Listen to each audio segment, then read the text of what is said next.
everyone. Welcome to the Do the Thing podcast. This is your host, Stacey Lauren. Well, you guys, I love these moments because I'm in a group with my next guest it's actually a software group, which is so funny because you wouldn't think you could meet someone that's really cool and that's doing something similar as you in a software group. But we were on a group call and she was talking about how she helps people with relationships and attachment styles. And I immediately was drawn to her and messaged her on the call and said, I've got to interview you on my podcast, bring you in my community because I totally believe in what you're doing. And I know that the people in the community and you guys listening on this podcast are going to be wanting to know this information because it's so important, you guys, to know yourself and to be able to know the person that you're with and people that you're meeting, because the more you know them and the more you know yourself, the more you're going to be able to tap into the deepest part of yourself and the relationship. And so I am super excited to welcome my next guest to the show. Hey, Mara. Hey, how are you? I am so glad to be here. Yeah, I am so excited. I know we just talked before we hit record and I'm like, I literally could be talking to you about this all day. We better hit record before. Yeah. Exactly. Yeah. So, okay. So for everyone listening, I'd love to have you share. Let's start with your story. Let's hear how even all this started. So I am a relationship and attachment coach, and I will say this journey probably started decades ago. However, my background is in the beauty industry. So I owned a salon. I've been in this industry for many, many years. And that's where it really started. Didn't know that at the time. But, just being coined the beauty therapist and being behind that chair and having conversation after conversation with so many women throughout my career. And it's like creating that intimate setting and that space for women to just feel seen and heard. And 90% of the time, we're talking about relationships. They're either getting married, they're getting divorced, they need to leave that relationship. And so I'm there throughout their whole journey. And what's awesome was I was always really obsessed anyways with transformation. So I loved being able to make them feel better about themselves. However, sometimes what I was doing was only going to be skin deep, right? So you can't really just do the outside when things are going on internally.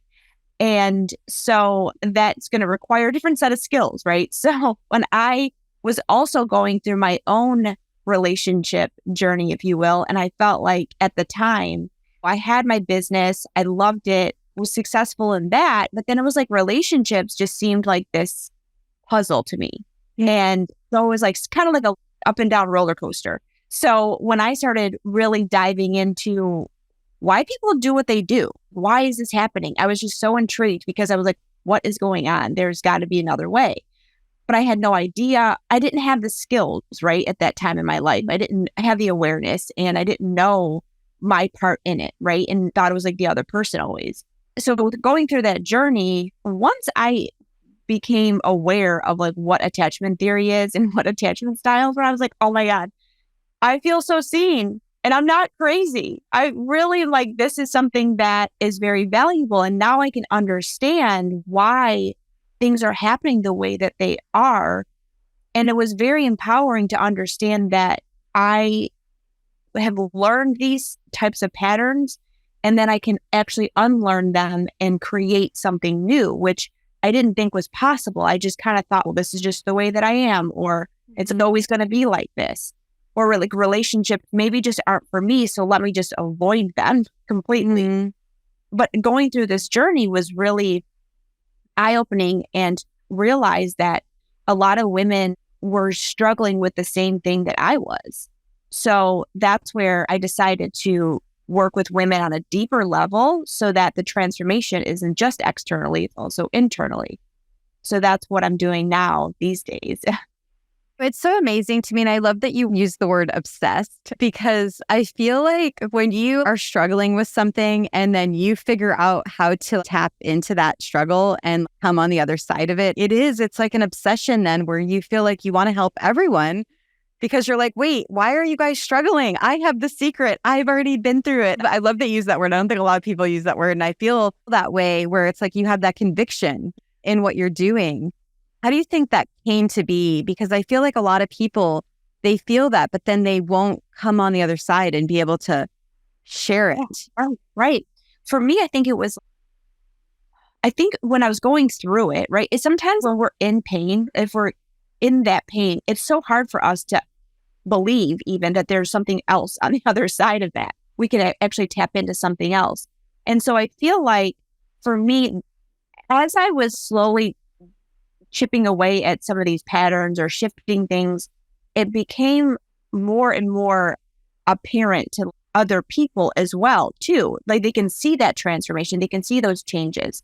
And I think the conviction comes from just staying committed to what it is that I really want to create. And then it's like, as I'm seeing things evolve and change and right before my eyes, and also with like clients too, I become that more obsessed with it. Yeah. You know? Yeah.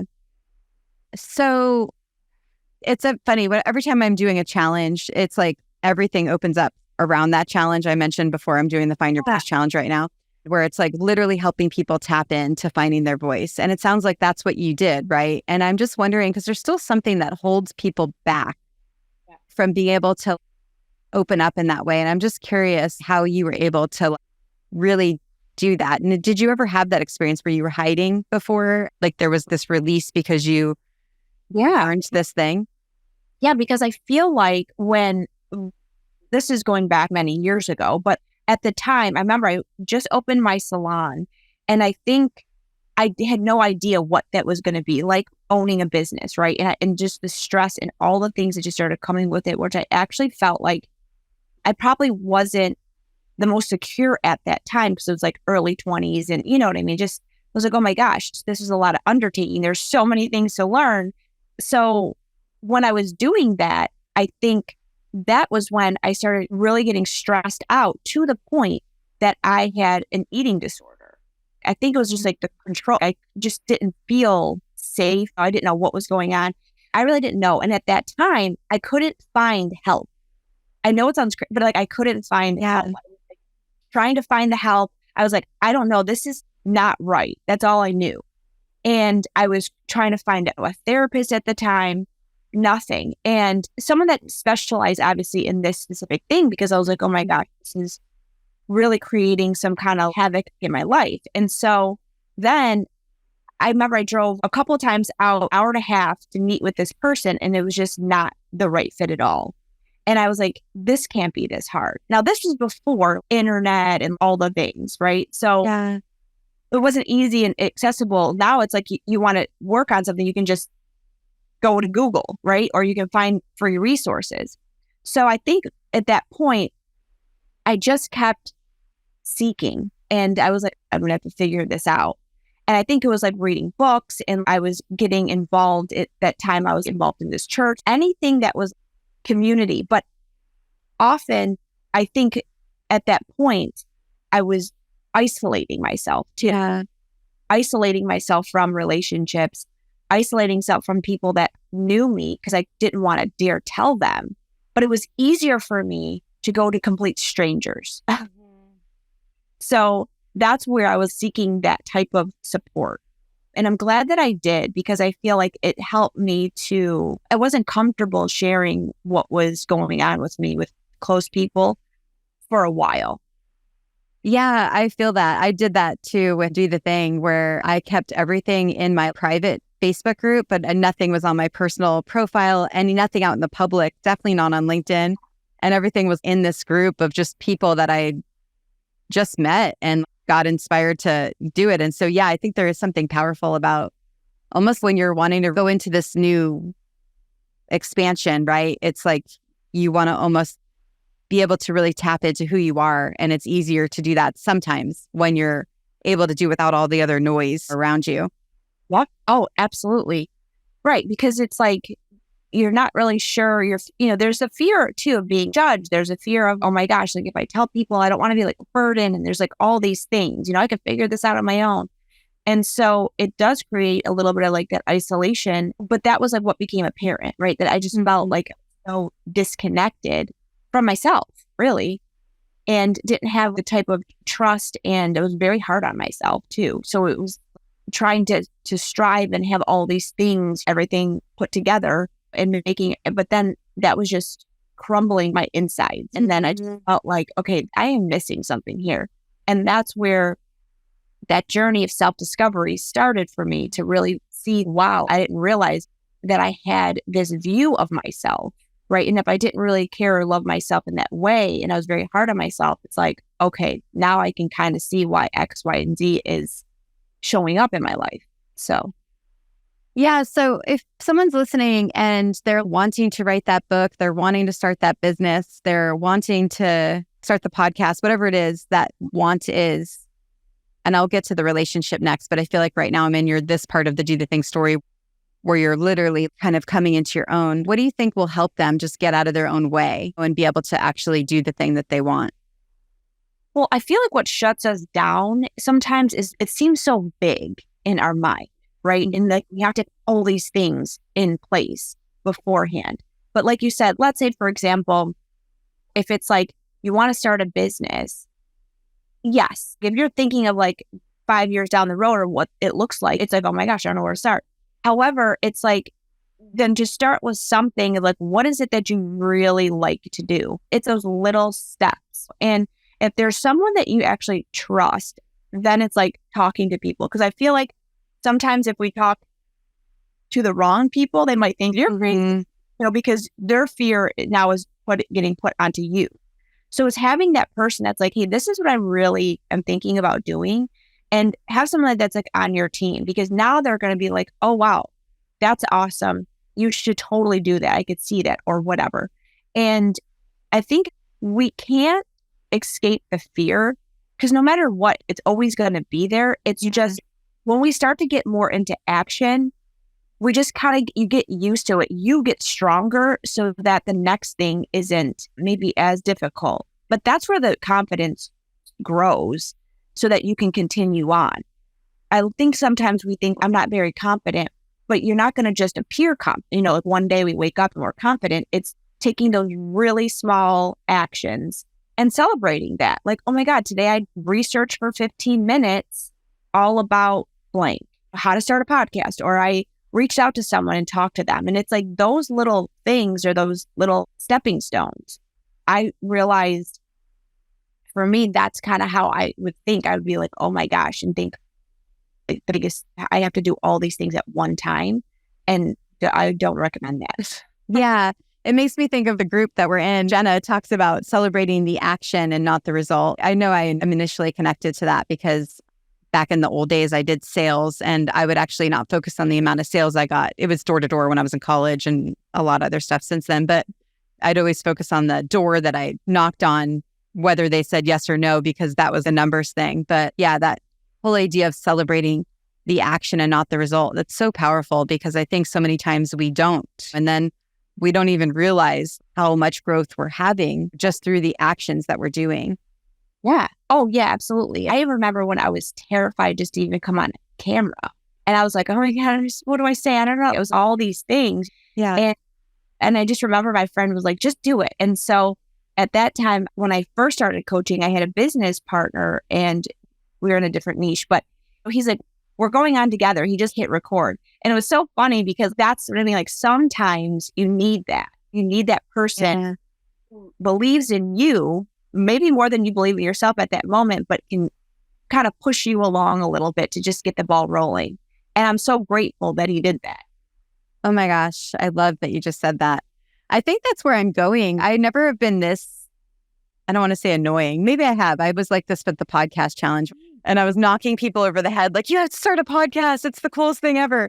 And I'm feeling like this now at the Find Your Voice, where I have never been so obsessed, I'm using the word now, with telling people you just have to, like, I believe in you. You just have to do it. But anyway, yeah, I feel like your words are really speaking to me today, because I think, yeah, it's part of that conviction and really tapping into the things you want. I'd love to hear more about what you're doing with people and helping them with relationships, because I think that's a whole do the thing.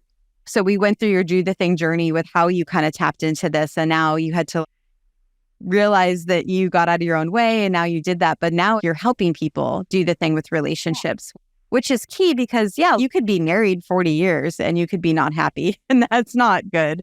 Or you could be with a partner that maybe you shouldn't be anymore and you're scared to leave, or whatever, or dating and you are dismissing people because of past protection. And I'd love to just kind of hear how you approach that. Oh my God, absolutely. And the clients, they're all coming to me for different things, right? But at the end of the day, they're just really want to have that type of harmonious relationship, right? It's like they want to either, okay, stop picking the same partner over and over again, right? Where it's like leading into nothing. Or it's like, how can I create more connection in my relationship, right? And not have to just break up with them or whatever. Yeah. So I feel like when I'm working with people, no matter where they're at, I always start with seeing where they're at on the spectrum of the attachment theory, understanding where you're at, understanding your patterns, and like you said, your previous stuff that maybe you're bringing into that you're not even aware of. Because it's two people, right? So it's like there's their stuff, there's your stuff, and then there's the relationship that you're creating together. And so at least if you can focus on what your patterns are, what are these core wounds that are still maybe not healed, right? Because what happens is if that's what's showing up in the relationship, then you're going to feel a lot of anxiety, or you're going to act in a way that maybe isn't the healthiest. So before I want to stop these behaviors, we got to get to the root of it all. So that's kind of how I start working with them, is for them to become aware of those things, understanding what their needs and what their wants are, because a lot of times they're not aware of that. And that's what's suffering, is we're in sometimes these relationships that we have these needs that are just being unmet from ourselves, but then also from our partner too. And how can we become more of a partner to ourselves too, so that we're not just looking at our partner for everything, right? We want to be able to at least meet ourselves halfway. Totally. And able to have that type of interdependency with partner. It's so huge because when you're aware of what you are, attachment styles specifically, we were talking about this a little bit before, then you have language around it. And so then you're able to communicate what you need much easier. Whereas when you don't even know, then you just feel crazy. And we were talking about when I first learned my attachment style, I did feel seen for the first time because I was like, oh my gosh, this is actually a thing that's normal. It normalized my feelings in a whole new way. Yes. Oh, absolutely. And that's exactly how I felt too. Because I was like, this is why this is happening. And I can't tell you how many things I've done for relationship and books and this. There's so many things. And then when I really came across this, and that's why I was like, oh, this makes so much sense. Because it's really how it's like your unconscious set of rules, right? That for your relationship. Let's say we're all coming together to play this board game, but we all have different rules to the game. And so you're going to have maybe rules to Monopoly, you have rules to all these different games. And now we're trying to create this healthy, loving relationship.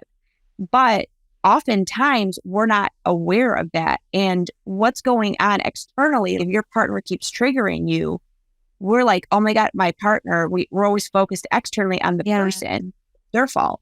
But really, it's triggering something that's already inside of you that just needs some attention. Yeah, I love that. So good. So what advice do you have for people that are in that relationship and maybe they're struggling to connect, struggling with that kind of different point of view, and they're just having this hard time? What would be something they could do to do the thing to improve their relationship? Well, I think it's creating that awareness, right? It's just seeing, how am I showing up in this relationship, right? And oftentimes I'll have people, they could do one or two things. They can understand what their attachment style is, because even that right there is a huge thing. Mm-hmm. So when I have people, like I have a quiz like people will take, right? So they're like, oh my gosh, I didn't realize this is making sense. Even that, having that sense of awareness of why is a huge game changer. So now it's kind of like, okay, I didn't realize that I have a really high need for closeness. And every time I'm afraid that I'm going to be abandoned, let's just say. Yeah. Now that you're aware of it, it's kind of like, well, if my partner doesn't call me back, I'm aware now that I have this abandonment wound or whatever that's strong for me. But is he really doing that? Or is my abandonment wound just activated in this moment? When we start to look at it in that way, now we're like, oh, okay, so what is it that I need right now? well, I really would love some validation. I'd love him to text me or whatever, but how can I give that to myself? So then when we start to get on board with ourselves, we start to self-soothe, and then the anxiety lessens. And then maybe you're not going to say, call or text your boyfriend or your partner a million times because you're feeling that anxiety. Now you can take that step back. Mm-hmm. So you can be like, okay, well, he's probably just really busy at work, or it's probably this. I don't think it's that he's necessarily doesn't love me anymore, or it's the end of our relationship, right? He's probably just busy. If we do that, our mind wants to take us there. So I think just becoming aware of that and just noticing, what are my actions when things come up? Think of when you start to look at your own patterns. Okay, when I'm feeling anxious or I'm feeling like this is what I do. Well, why? Why is that? And so as we start to become aware of that, we're able to see things in a different way, and we're taking back that power and we're owning our own stuff. Do you think people that are also dating, is this the same approach, or do you have a different approach when you're dating and attachment styles? I think it's interesting because sometimes with anxious attachment styles, let's say, for example, they really like the closeness. So they're probably going to be the ones that they call them the love addict, right? So it's like you might meet somebody, and what happens is they start fantasizing and putting people on pedestals, and they're like, oh my God, we're going to have these kids, right? And so we start doing all these things in our mind after the first date. Mm-hmm. And when maybe it doesn't pan out that way, we feel like, oh my gosh, this person doesn't like us. And then we want to cling, or we want to start initiating. Whereas, because they're more ready, I should say, mm-hmm. to have a type of commitment. They want to be exclusive, usually. Now, the avoidant, who's a little bit more avoidant, vulnerability is very scary for them. Mm-hmm. So they're going to kind of like tiptoe into a relationship. It could take them 4 to 6 months sometimes to even want to have that, or to really open up. So I think that's like, if we don't take it personal, just like this person doesn't like me per se, or I'm not good enough, or I'm not this, when you start to understand the styles, then you kind of get, okay, this person's a little bit more avoidant. It's not necessarily they don't like me. They just need more time. I think that's so huge, because it's so easy to either shut someone down because they're not acting as you think they should in your mind, or you're taking something personally and then protecting yourself because you're like, oh, they don't like me, so I'm just not going to be interested. Exactly. And I get it. I've been there before, where it's that, it's the in between. Because when you're feeling a little bit more anxious, one of the core needs that you want is certainty. Mm-hmm. That's what it is. Certainty that, hey, you're going to be here. You're not going to leave me. Where are we going? That's what it is that we're needing. So if you're aware of that, now it's like, okay, well, how can I give myself the certainty? Because I can't have it right in this moment with this person. Instead of, hey, we want it from them.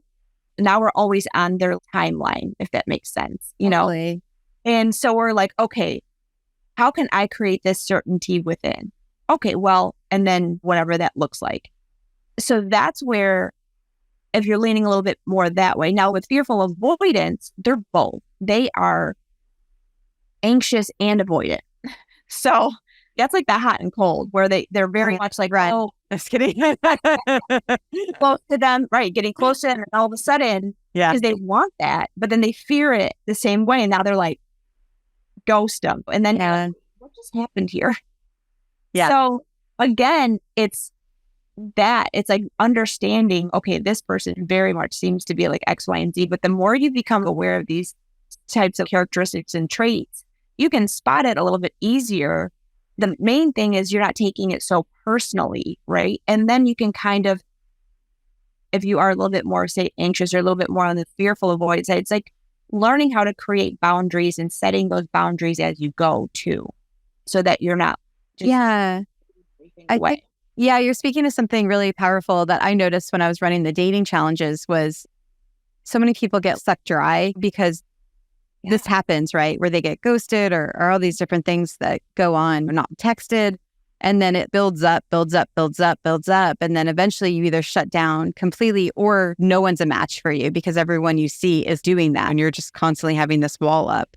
And so I think it's important, because I think this can help bring the wall down. So then you're not making it about you. Like you said, it's more just Yes. or self-aware about all of it. Right. I mean, the hardest thing too is just staying present, right? Because our mind will take us all over the place. And I think that was one of the things. I have this one friend, she's so funny because she's working through her anxious attachment style as well. And so that's what she's saying. Oh my God, after date 2, it's like daydreaming of all the things we're going to do. And that's what we fantasize about. And so now we're in this reality. And then when the person doesn't call, or maybe it's something different, it's like we hurt ourselves, right? Because we've made up this big life with this person in our mind, and it's only been maybe the second date, right? So Yeah. again, it's allowing yourself to just stay present in the moment, which is challenging. But it's like, okay, this date was great. I really liked the date. And seeing, hey, do I like this person? Because we're so, hey, I hope they like me. Yeah. So, yeah. You're So it's like, taking the driver's seat. right. Right. It's like you're putting yourself in that driver's seat, because that's just one of the things that it does happen, because we put them like, oh my God, they're so amazing. They're so great. But you know what? So are you. Right. And if they call, wonderful. I'd love to go out with them again. And if not, that's okay too. Because see, I'm not going to abandon myself. Okay, Mara, the time is here. I would love to hear your number one piece of advice for people on doing the thing. Oh, I think the number one piece of advice that I can give anybody is just that. It's really having that courage to whatever it is that you want to do, whether if it's dating, whether it's starting a business, whatever that looks like, is just taking one step towards that, just doing it. And it doesn't have to be perfect. It doesn't have to be all planned out. And then find someone who is your accountability partner. That is something that has been helpful for me to do anything, whether it's wanting to change a pattern, whether it's wanting to work out more, whatever that looks like. When you are bringing someone else into your vision and having someone to hold you accountable, you're more likely to do it. Yeah, it's really key, especially if it's someone that can challenge you, but also in a way that's supportive and encouraging too. Yeah. Well, please share where they can find your quiz, and then any other details about working with you and who you like to work with too. Yeah. So I tend to work with a lot of like ambitious women, right? They're either in business or they have some kind of leadership role, and really can navigate that successfully, and also want to have that type of harmonious relationship. But they want to have it all, right? They want to be able to be successful in business, but then also be successful in the relationship. And usually that part is the challenge for them, is how to allow themselves to connect with somebody else. And so that's where I come in and support them through that. So you can find me, I'm on Facebook under Mara Palermo. You can find me on Instagram, Mara Palermo as well. The quiz is there too. So if you want to take the quiz, you can find it in my bio. And also I do offer 30-minute calls to debrief the quiz, so that we can debrief the quiz. You can understand, uncover what your patterns are, why they're that way. And then we can start to create a plan for you to move forward. So thank you so much. This was amazing. I love doing this with you. Thank you so much too. I loved it. I love meeting you. Yay. And for you guys, do the thing. Don't wait for opportunity. Create it. And hey guys, have you checked out my Facebook group yet? Go to dothethingcommunity.com.